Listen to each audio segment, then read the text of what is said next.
बिस्मिल्लाहिर्रहमानिर्रहीम।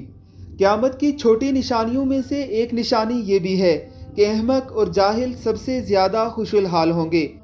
अलामात क़यामत में से ये भी है कि एक ऐसा ज़माना आएगा जिसमें झूठे को सच्चा और सच्चे को झूठा समझा जाएगा, खाइन को अमानतदार ख्याल किया जाएगा, अमानतदार पर खाइन होने का शक किया जाएगा, लोगों की क़यादत बेवकूफ़ इंसान करेंगे और ज़िम्मेदारियाँ नाअहलों के सुपुर्द कर दी जाएंगी। हज़रत हुज़ैफ़ा बिन यमान रज़ी अल्लाह ताला अन्हो से रिवायत है कि रसूलुल्लाह सल्लल्लाहु अलैहि वसल्लम ने फरमाया, क़यामत उस वक्त तक नहीं आएगी जब तक लोगों में अमीर तरीन शख्स वो ना बन जाए जो अहमक इब्ने अहमक और जाहिल इब्ने जाहिल होगा।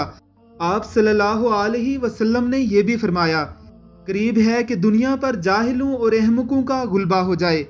अलामात क़यामत के इस सिलसिले को सुनने के लिए हमारे चैनल को सब्सक्राइब कीजिए और बेल आइकन पर क्लिक कीजिए ताकि हमारी वीडियोस आपको बर वक्त मिलती रहें।